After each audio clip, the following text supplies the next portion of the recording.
A major geopolitical move by the United States. It is now sending shock waves across global energy market, with potential implications for countries far beyond the region, including India. Ladies and gentlemen, the United States Central Command has just begun implementing a naval blockade targeting ships that are entering and exiting the Iranian ports, following the directives by none other than the US President.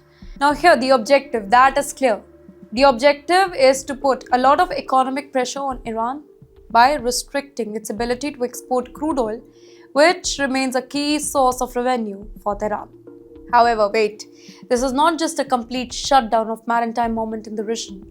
The Strait of Hormuz, one of the most important oil transit routes, it remains open for ships that are traveling to or from any non-Iranian port such as those in the UAE, Kuwait, or even Iraq.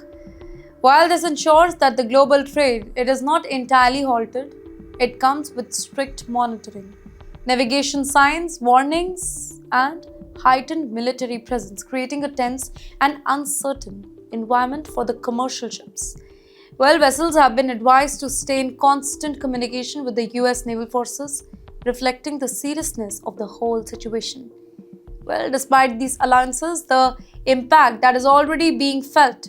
Reports indicate that about 150 oil tankers are either delayed or may be struck as shipping companies reassess the risk, insurance costs rise, and operational uncertainties they increase.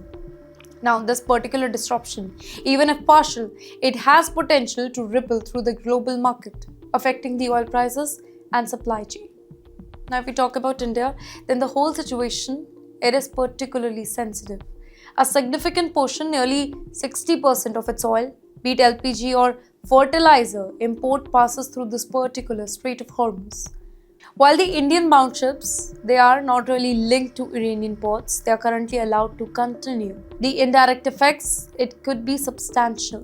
Delays in shipping, higher charges, rising global oil prices, it may eventually translate into increased fuel cost and economic pressure domestically. Well, wait. Adding another layer of complexity is the US focus on vessels reportedly using the Chinese yuan for the transactions here, which Washington views as a challenge to the traditional dollar-based oil trade system. This brings China into the picture, turning the whole situation into a broader geopolitical context, including trade, including currency, including the global influence. Overall, what is unfolding, it is not just a targeted action against Iran, but a high-stakes strategic move with far-reaching consequences. The Strait of Hormuz, it has once again become a critical pressure point, and while immediate disruption for India, it may be limited, the evolving situation poses growing risk here. In an interconnected global economy, even controlled action in such a vital region, it can create a widespread effect, making this a development that demands close attention in the days ahead.